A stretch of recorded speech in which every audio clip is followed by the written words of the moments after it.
आप लोग मेरी बातों को कृपया करके पूरा सुनिएगा, आधा अधूरा नहीं, पूरा सुनिएगा। हमने एक लेटर 28 तारीख को हमने एक लेटर मैंने श्रद्धा वालेकर का, जो कि आप लोग बहुत केस हाईलाइट चल रहा था बहुत दिनों से, तो मेरे पास कई हिंदू संगठन के संस्था के लोग आए, मेरे पास कई लोग आए कि श्रीवास्तव जी आप ये केस है, ऐसा मैटर है कि पुलिस के पास श्रद्धा का जो है वालकर का लेटर गया था। जय श्री राम।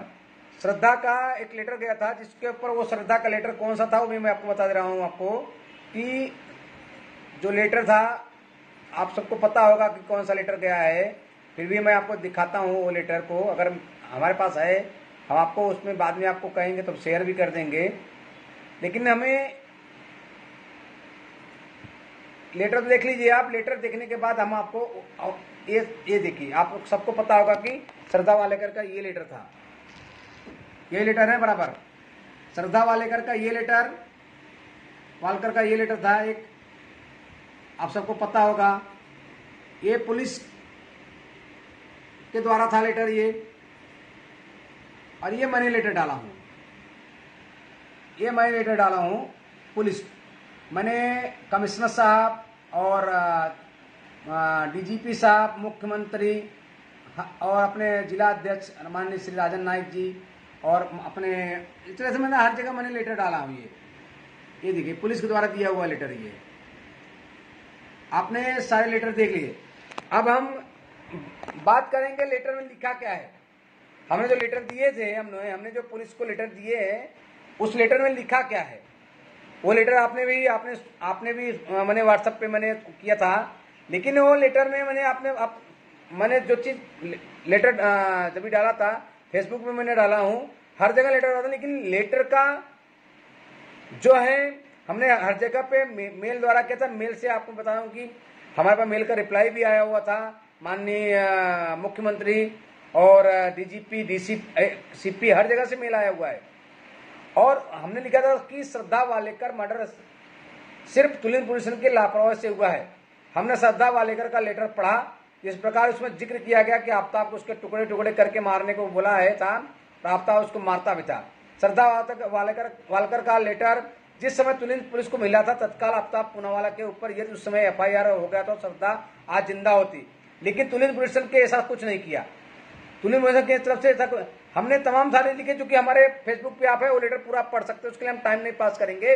हम मुद्दे की बात करने के लिए यहाँ पे बैठे हुए हैं कि क्या हमें इस लेटर के माध्यम से हमने क्या बताए थे। पहला तो लेटर देने के बाद 23 दिन के बाद, यानी कि श्रद्धा वालेकर का लेटर जो था आपने देखे होंगे, वालेकर का लेटर जो उसने 23 दिन लेट पुलिस को 23 नवंबर को उसने लेटर दी थी, और पुलिस जो है 19 दिसंबर को उनके पास गई थी। 26 दिन लेट पुलिस गई थी। आप समझ सकते हैं कि श्रद्धा वालेकर का अर्जी पुलिस कर्मचारी के पास था, इतना गंभीर मामला होने पर 26 दिन बाद क्यों पुलिस, ये हमारे सवाल है पुलिस से। तुलिन पुलिस लेट क्यों की? हमारा नंबर 1 सवाल है, श्रद्धा वालेकर 23 नवंबर 2020 को जब तुलिन पुलिस गई थी यह लेटर लेकर, तो क्या उस समय तो जो पुलिस कर्मचारी अमलदार थे श्रद्धा को FIR करने को नहीं बोले थे, क्योंकि मामला संगीन दिखाई पड़ रहा था, तो पुलिस स्टेशन में तत्कालीन अमलदार को तुरंत वरिष्ठ पुलिस अधीक्षक के पास पुलिस अधिकारी से बात करके कार्रवाई करना चाहिए था, लेकिन ऐसा क्यों नहीं किया गया? तुलिन अमलदार द्वारा क्या कोई प्रेशर था? ये सारे मैंने लेटर में सब जगह मेंशन किया हूं। हम यहाँ पे एक चीज हमने जो हमारे दिमाग में खटक रहा है, मैं फेसबुक लाइव करने का कारण क्या है? फेसबुक लाइव करने का कारण मेरे 2-3 पॉइंट्स हैं, मैं उसके ऊपर बात करने के लिए मुझे 2-3 पॉइंट मैंने खटका रहा है।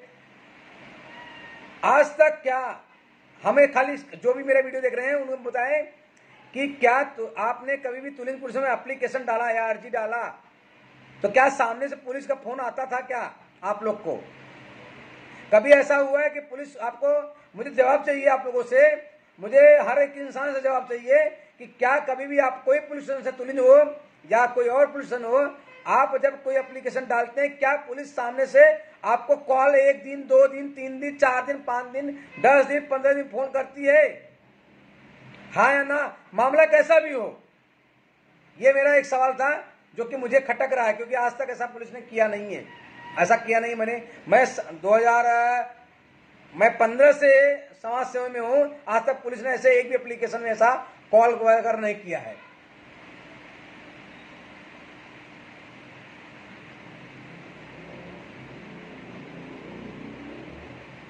हमने सुना था कि तुलिन पुलिस के एक कर्मचारी जो है श्रद्धा के घर पे गए थे, श्रद्धा वालकर के घर पे गए थे। श्रद्धा वालकर के घर पे जाने के बाद वहां पे मिले तो बोले कि दूसरे दिन आओ। तो मैं जांच में पुलिस से यह भी बोला हूं कि जो भी अधिकारी वहां पे गए थे तो उनका सीडीआर डम डाटा लोकेशन, क्योंकि मुझे मेरे जहन में एक सवाल पे सवाल क्यों खड़े हो रहे हैं, हम उसका रीजन भी देता हूं आपको। मैं रीजन अभी दे देता हूं, उसके बाद हमारे जहन में जो सवाल चल रहे हैं ना, वो आपको लोग खुद ही आप लोग कह देंगे हाँ सही आप लोग हम बोल रहे हैं। हमें बहुत ही मतलब कि जब से मेरे पास एक केस आया है, मुझे दिमाग मेरा काम नहीं कर रहा है। आप ये बताइए कि क्या किया जाए इस पे, आखिरकार ये क्या है। हम आपको ये दिखाते हैं, 3 साइन दिखाएंगे। आप ये तीनों साइन बताइए आप किसका किसका है। ये देखिए, ये साइन जो है श्रद्धा वालकर का है। देख लीजिए, श्रद्धा वालकर मोबाइल नंबर अपने हाथ से लिखी थी। ये देखिए, ये साइन है। और दूसरा साइन ये देखो, श्रद्धा वालकर का ये है 19/12/2020 को जब पुलिस ने उनको नोटिस दिया था, नोटिस देकर किया था। तीसरा साइन इधर है 19 तारीख को ये। अब ये साइन, आप तीनों साइन आप मैच करिए। हम आप सभी से निवेदन करेंगे, आप तीनों साइन को मैच कीजिए। तीनों साइन देख लीजिए कि तीनों एक ही साइन है। चेक कीजिए, आप सभी लोग चेक करके बताइए कि तीनों एक ही साइन है। देखिए, एक ये भी श्रद्धा का साइन है, ये भी श्रद्धा का साइन है, और ये भी श्रद्धा वालकर का साइन है। अब आप मुझे बता दीजिए कि ये तीनों साइन एक है क्या? नहीं, तीनों साइन एक नहीं है। तीनों साइन में मुझे डाउट है। इसके लिए मैंने पुलिस से सवाल किया हूं कि जो भी पुलिसकर्मी श्रद्धा के घर पे गए थे, वो पुलिसकर्मी का सीडीआर डम डाटा लोकेशन ट्रेस किया जाए उस पुलिसकर्मी का, कि तुलिंज श्रद्धा वालकर का फोन लोकेशन, उसका फोन लोकेशन टावर एक ही है कि अलग अलग है। क्योंकि घर में गए थे तो लोकेशन क्लियर है कि नहीं है, सही है गलत है, कि पुलिस गई थी कि नहीं गई थी, ये क्लियर करना अनिवार्य है। क्योंकि मुझे पूरी तरह से डाउट है कि तुलिन पुलिस ने ये जो लेटर दिए हैं, ये लेटर अभी नया तत्काल में मैटर ओपन होने के बाद आएगा है। मुझे डाउट है, मैं कंफर्म नहीं करूंगा, लेकिन ये डाउट पे है कि ये जो लेटर है, ये लेटर जो रिलीज किया गया पुलिस की तरफ से, ये वो लेटर ओरिजिनल नहीं है, श्रद्धा वालकर का से मिलकर के नहीं किया गया है। देखिए, क्योंकि ये लेटर आप लोगों के पास मैं भेजता हूं बाद में, ये लेटर ऐसा लगता है कि नया नया इसको टाइप किया होगा या नया नया, क्योंकि 2 साल पुराना लेटर मुझे नहीं लग रहा है। ये देखिए, ये 2 साल पुराना लेटर है। देखिए, ये श्रद्धा वालकर का लेटर, ये 2 साल पुराना लेटर, ये मैच करिए, ये देखो इसकी लिखावट से उसकी लिखावट में अंतर है। अब उसकी जांच तो अगर आप ऊपर लेवल में होगा तब एसआईटी जांच करेगी या सीबीआई जांच करेगी, तब जाकर के यह लेटर का जांच होगा। और भविष्य में कभी भी कोई भी पुलिसकर्मी इस तरह से लापरवाही नहीं करेंगे, मेरा मानना यही है। अब हम आपसे हैं कि ये तो पुलिस का रोल था, ये पुलिस का रोल था। अब मैं आपको सामने एक बात कहना चाहता हूं। आज के तारीख में मैंने इंस्टाग्राम के ऊपर मैंने सर्वे किया।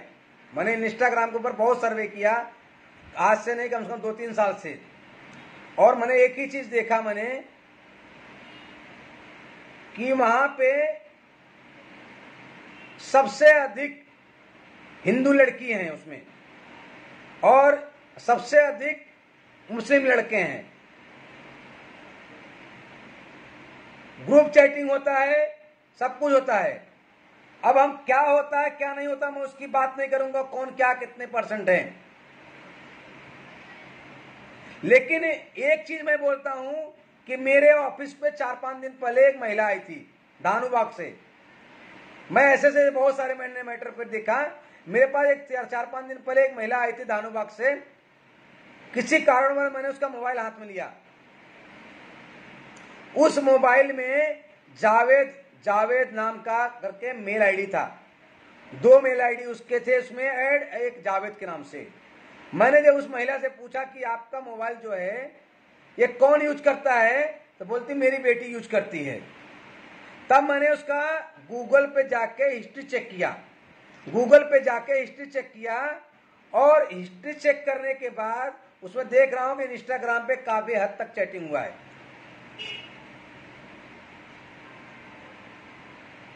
समझे मेरी बात? इंस्टाग्राम पे काफी हद तक चैटिंग हुआ है। जब मैंने पूछा ये कौन चैट दिखता है, कौन, मैंने उसको खुला बोला मैंने, मतलब फिर मैंने उससे पूछा आपके हस्बैंड कहाँ हैं, तो बोलती मेरे हस्बैंड बाहर गांव है, दुबई में।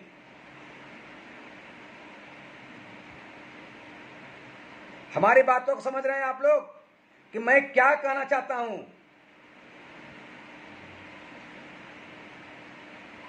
ये आप न एक श्रद्धा वालेकर नहीं है। लाखों की संख्या में पूरे हिंदुस्तान में श्रद्धा वालेकर के जैसा है। लेकिन मां क्या बोलती है कि मेरी बेटी ऐसी नहीं है। मैंने कितनी माओं को बोला, कितने बाप को बोला, बोलते हैं कि मेरी बेटी को बोलने से पहले तुम अपना खुद देखो। मेरी बेटी ऐसी नहीं है। आपकी बेटी ऐसी नहीं है। तब आज श्रद्धा वालेकर कैसे निकल चुकी?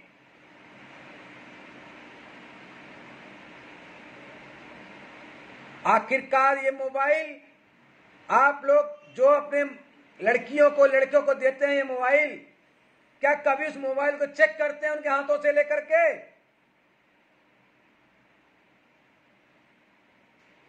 मां जो है वो अपने काम में ध्यान देती है। मां को कभी भी अपनी बेटी या बेटे के ऊपर क्यों नहीं डाउट होता है?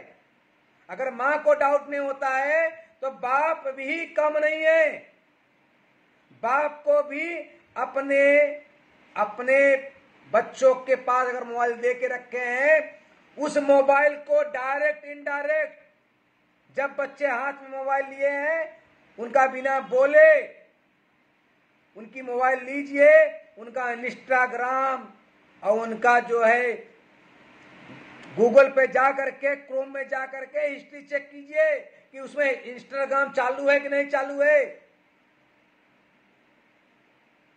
नहीं तो एक दिन आप पैसा तो कमाएंगे, लेकिन आज आप श्रद्धा वालेकर की बातों को लेकर के सुन रहे हैं तो एक दिन पता चलेगा कि आपकी लड़की भी ऐसी हो गई।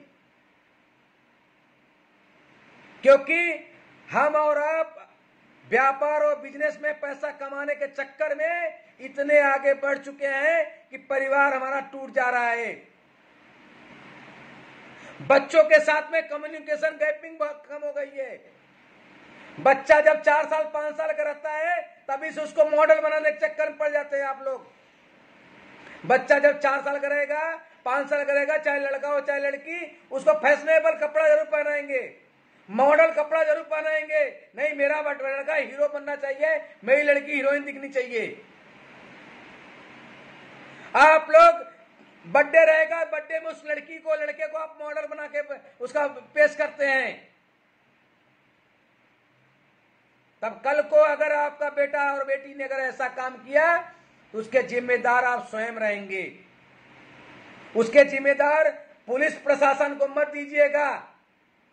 आज श्रद्धा वालेकर की जो है लेटर जो है पुलिस स्टेशन में गया, तो पुलिस स्टेशन में आपको बताऊं मैं, तुलिन पुलिस स्टेशन में आबादी जो है कितनी है, लेकिन पुलिसकर्मी कितने काम करते हैं पता है आपको? 60 से 70 पुलिस है सिर्फ, वो भी डे नाइट। मतलब 30 से 35 40 पुलिस एक टाइम काम करते हैं। 35 से 40 पुलिस किसका किसका केस देखे, एक पुलिस वाले के ऊपर कम से कम 15 से 25 केसेस हैं। जिम्मेदारी किसकी भी है, हर जिम्मेदारी आप पुलिस को परमानेंट डाल सकते हैं। हम पुलिस को गाली देते हैं, हम पुलिस को उल्टा बात करते हैं जहां पुलिस गलत रहती है, लेकिन जनता क्या सोचती है, पब्लिक क्या होता है, पब्लिक की क्या दायित्व है, हमारा दायित्व क्या है, आपका दायित्व क्या है कि बच्चे के हाथ में मोबाइल दे दिए, बच्चा मेरा पढ़ रहा है, लेकिन बच्चा क्या पढ़ रहा है, क्या कर रहा है, उनका आपका कम्युनिकेशन जो गैपिंग हो चुका है। आप क्या करते हैं कि सुबह 6 बजे निकलते हैं, रात को 11 बजे आते हैं, कभी अपने बच्चों को बिठा करके उससे यह सवाल नहीं कि बेटा आपने क्या लिखा, क्या पढ़ा, क्या करते हैं आप। कभी उसका मोबाइल अपने हाथ में लेकर के ये नहीं बोलते बेटा ला तेरा मोबाइल क्या इसमें देखता है, जरा मुझे भी दिखा, क्या पढ़ता है जरा मुझे भी बता, कैसे पढ़ता है मुझे भी बता। उसके बहाने से बच्चे के हाथ से मोबाइल लीजिए और चेक करिए कि सोशल मीडिया में आपका बच्चा अगर चला गया तो आपको तकलीफ आ जाएगा। 8वीं क्लास तक के बच्चे खाली गेम खेलते हैं, लेकिन 9वीं क्लास में जाते हैं तो उनका इंस्टाग्राम, फेसबुक, चैटिंग चालू होता है व्हाट्सएप पे। बच्चे को मोबाइल दीजिए, लेकिन एक पाबंदी में दीजिए। हमें नहीं कहेंगे बच्चे को मोबाइल मत दीजिए, हमें नहीं कहेंगे बच्चे को बराबर डाउट कीजिए, क्योंकि 100 में से 35 ही बच्चे, 40 बच्चे ही हैं, लेकिन वो 40 बच्चे में से किसका बच्चा हो जाएगा मालूम नहीं पड़ेगा। हमारा भी हो सकता है, आपका भी हो सकता है। तो इसलिए अपने को सावधानी बरतना है, नहीं तो कल को आज एक श्रद्धा वालकर को हुआ, कल आज किसी की बेटी श्रद्धा वालकर थी, उसके माँ बाप ने शायद ध्यान नहीं दिए होंगे। आपको पता है मैं अपने बाप के सामने खड़ा होने की हिम्मत नहीं होती थी। हमारे गांव में हमारे आसपास के लोगों से हम लोग ऊंची आवाज में बात नहीं कर सकते थे। हम कभी उनसे पड़ोस के लोगों से ऊंची बात नहीं कर सकते थे। आज के बच्चों को क्या संस्कार मिल रहा है? यही संस्कार मिल रहा है ना कि वो किसी को भी गाली देता है, किसी को मारता है, मोबाइल नहीं मिलता तो क्या कर लेता है, उल्टा पुल्टा काम कर देता है।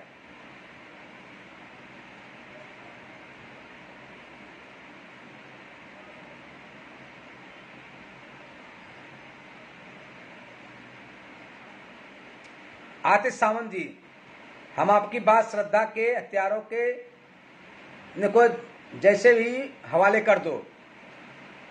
आतिश सावंत जी, श्रद्धा के हत्यारे एक नहीं हैं, श्रद्धा के हत्यारे समाज में बहुत घूम रहे हैं, श्रद्धा के हत्यारे समाज में बहुत घूम रहे हैं। आप हवाले की बात क्या कर रहे हैं? आज आपको समझ में आ रहा है कि श्रद्धा के हत्यारों को हवाले कर दीजिए। जरा कॉलेज में जाके देखिए कितनी श्रद्धा घूम रही हैं, कितने आफ्ताब के साथ में। आप कितने स्कूल देख रहे हैं, कॉलेज देख रहे हैं, कभी ये ध्यान दिए हैं कि उस स्कूल कॉलेज में कितने आफ्ताब है, कितने श्रद्धा घूम रही है? आपको पता है मैंने सर्वे किया हूं आज इतने दिनों के बाद क्यों आया हूं श्रद्धा के मैटर पे, क्योंकि उस चीज को मैंने पूरी तरह से जांच किया है। आप अच्छे अच्छे कॉलेज नाम नहीं लूंगा, जितने बड़े बड़े कॉलेज दिख रहे हैं उतने कॉलेज में जाइए आप जाके देखिए, क्योंकि श्रद्धा जैसी लड़की को सिर्फ आफ्ताब पसंद है, आतिश सावंत पसंद नहीं आएंगे। क्योंकि श्रद्धा जैसी लड़की को आफ्ताब ही पसंद आएंगे, इसके लिए श्रद्धा का टुकड़े हुए 35 टुकड़े। हमारा कहना कैसा है कि दूसरी श्रद्धा न पैदा हो, दूसरी श्रद्धा न पैदा हो, ऐसा कुछ करना चाहिए। दूसरी श्रद्धा सामने नहीं आना चाहिए, ऐसा कुछ करना चाहिए। हमारी बेटियों को, हमारी बहनों को, उनको इतना स्ट्रांग बना दो कि उनको इतना उनको उनको बताओ कि क्या करना है क्या नहीं करना है। उनको इतना स्ट्रांग बताओ कि उनके बगल में अगर आफ्ताब जैसा लड़का कोई अगर भटके तो उनको जल के भस्म हो जाए। उनको इतना स्ट्रांग बनाओ कि कोई आफ्ताब उनके अगल बगल में भटकने ना पावे। एक श्रद्धा चली गई, लेकिन इस श्रद्धा के मिसाल को बताते हुए आप अगली श्रद्धा को बचा सकते हैं। तो अगले श्रद्धा को बचाने के लिए आप हम सभी लोग मिलकर के एक ही मिशन उठाइए कि जितने स्कूल कॉलेज में हैं उनको बचाया जाए। आपको पता नहीं है कि जब बच्चे 5 साल के होते हैं, जब बच्चे मुसलमानों में जब 5 साल के होते हैं तो उनको कहां भेजा जाता है? माता है आपको स्कूल कॉलेज में भेजते हैं। उनको भेजते हैं कहां पे? उनके पाठशाला में, उनकी शिक्षा के लिए, कुरान की शिक्षा के लिए। उनको पूरा शिक्षा दिया जाता है कट्टरता का। लेकिन हमारे बच्चे और आपके बच्चे जब 5वें क्लास में पढ़ते हैं तब कहां भेजते हैं आप लोग? भैया हमको इंग्लिश मीडियम भेजना है, हमारा बच्चा इंग्लिश में बात करना चाहिए, हमारा बच्चा इंग्लिश में बात करना चाहिए। उसको हनुमान चालीसा आए या न आए, हमारा बच्चा इंग्लिश में बात करना चाहिए। उसको रामायण आए या न आए, हमारा बच्चा इंग्लिश में बात करना चाहिए। उसको महाभारत रामायण की कथा, भागवत कथा उसको आना चाहिए नहीं चाहिए? नहीं आना चाहिए। जब हम लोग बचपन में थे तो हम लोग रामायण और महाभारत आता था तो हम लोग रामायण साल में एक बार बैठते थे। लेकिन कहीं कहीं रामायण जब चलता है, रामायण का पाठ चलता है, वहां पे भीड़ नहीं दिखता है। जहां पे नाच नचता है, नंगा नाच नचा जाता है, रंगारंग कार्यक्रम होता है, वहां तो बहुत भीड़ लगती है।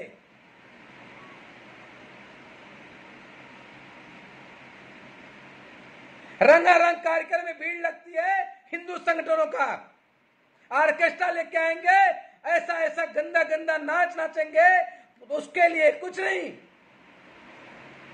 क्योंकि गलती हमारी और आपकी है, क्योंकि हम और आप संस्कार नहीं दे पाते हैं।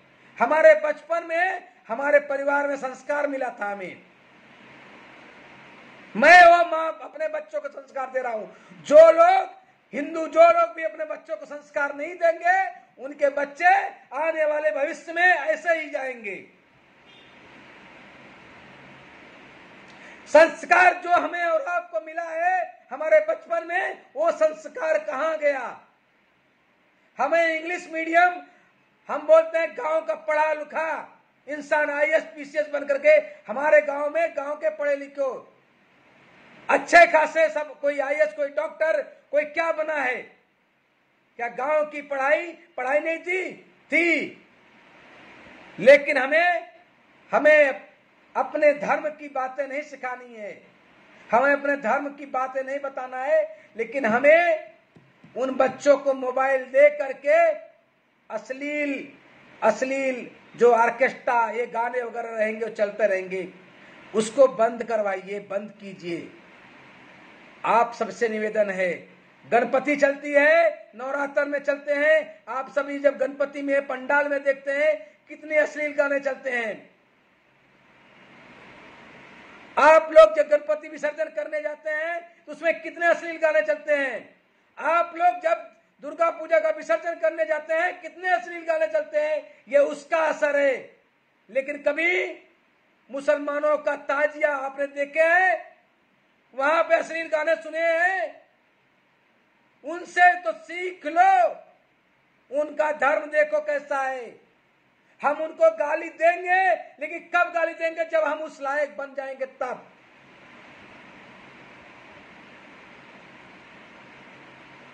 हम उस लायक बनेंगे तब। आप बोल दिए कि मुसलमान ऐसा है, मुसलमान वैसा है, मैं बोलता हूं है, लेकिन एक मुसलमान गलती अगर करेगा 100 को नहीं बोल सकते आप।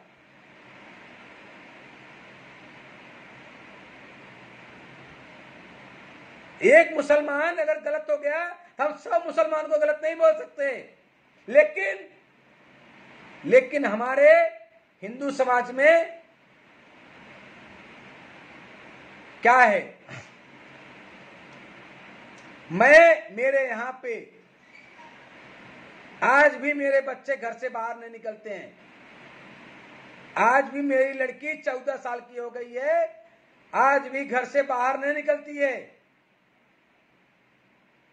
लेकिन कितने लोग अपने बच्चों को मोबाइल देते हैं, बोलते हैं आत्मनिर्भर बन जाओ। ठीक है, आत्मनिर्भर बनना अच्छी बात है, लेकिन उनका क्रॉस वेरीफाई कभी करते हैं कि मेरी बच्ची कहां जा रही है, मेरा लड़का कहां जा रहा है? हम दोष क्यों देते हैं किसी को? हम ऐसी बातें क्यों करते हैं? हमें ऐसा करना है। मैं तो देखिए, मेरे दिमाग में एक ही चीज है, जिस प्रकार से मुसलमान का संगठन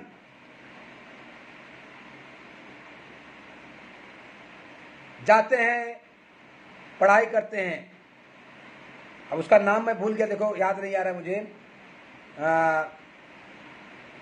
मस्जिदों में जाते पढ़ते हैं, उस कट्टरता की जो भी है अपना ज्ञान लेते हैं, वो अपने बच्चे को सभी लोग पढ़ाते हैं। बच्चा कुछ पढ़ाई लिखाई आगे करे या ना करे, लेकिन मदरसे में जाकर के शिक्षा जरूर ग्रहण करेगा। मदरसे में जाकर के उसका शिक्षा ग्रहण करेगा। लेकिन कौन ऐसा हिंदू बच्चा है जो कि करना चाहते हैं? मेरे दिमाग में एक आया है बात कि मंगलवार को, हर प्रत्येक मंगलवार को अपने अपने क्षेत्र के लोग, प्रत्येक मंगलवार को अपने अपने क्षेत्र के लोग अपने छोटे छोटे बच्चों को, चाहे लड़का हो चाहे लड़की हो, लेकर के किसी भी बगल के मंदिर में जाइए, किसी भी बगल के मंदिर में जाइए और 4-6 पंडित, जो ज्ञानी पंडित हैं, जो संस्कृत के ज्ञानी है, अपने पूजा पाठ में काम आते हैं, उनको साथ में बुलाइए उनको, और उनसे शिक्षा लीजिए और उनको बोलिए शिक्षा देने के लिए। जब वो बच्चा उस मंदिर में जाएगा, वहां पे बातचीत होगी, तब जाकर के उस बच्चे को आने वाले भविष्य में, हम 5 और 10 साल के बाद हमारे अंदर भी कट्टरता आ जाएगी, तो हमारा लड़का हो चाहे लड़की हो, गलत संगत में, गलत जगह पे नहीं जाएगा। आज दिन है गुरुवार, आज दिन गुरुवार है। मैं मंगलवार को ओम नगर में हनुमान जी के मंदिर के सामने, ओम नगर में हनुमान मंदिर के सामने, या फिर साईं बाबा ओसवाल मंदिर के सामने हम शुरुआत करने जा रहे हैं। और हम सबसे बोलेंगे, निवेदन करेंगे कि आप सभी लोग शुरुआत कीजिए, अपने धर्म की बातों को शुरुआत कीजिए, और साथ में ज्यादा संख्या में बच्चों को लेके जाइए। शाम को 7 बजे से लेकर के रात को 9 बजे तक डेली, हर मंगलवार को 2 घंटे, या हर मंगलवार को 2 घंटे शुरुआत कीजिए। जिस तरह से शुक्रवार के दिन उनका जुम्मा का नमाज होता है, उसी प्रकार से हम लोग मंगलवार को हनुमान जी कितने अपना मंगलवार को अपना दिन चुनते हैं, मंगलवार दिन को चुनते हैं, और मंगलवार को ही अपना मंगल कार्य शुरू करेंगे।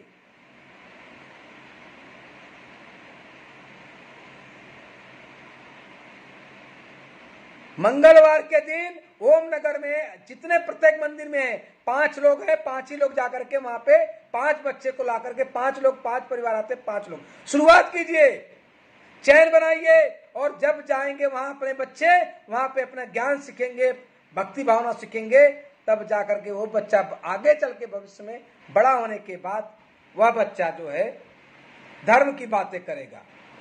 वो बच्चे को फिर, चाहे वो लड़का हो चाहे लड़की हो, वो कभी भी गलत ट्रैक पे नहीं जाएगा। तो शुरुआत कीजिए और भविष्य बनाइए अपने बच्चों का। जिसको हमारी बातें अच्छी लगी हो वो वीडियो को शेयर कर दीजिएगा, और जिसको हमारी बातें अच्छी नहीं लगी होगी मैं उससे हाथ जोड़ के क्षमा चाहता हूँ। धन्यवाद। जय श्री राम। वंदे मातरम। भारत माता की जय।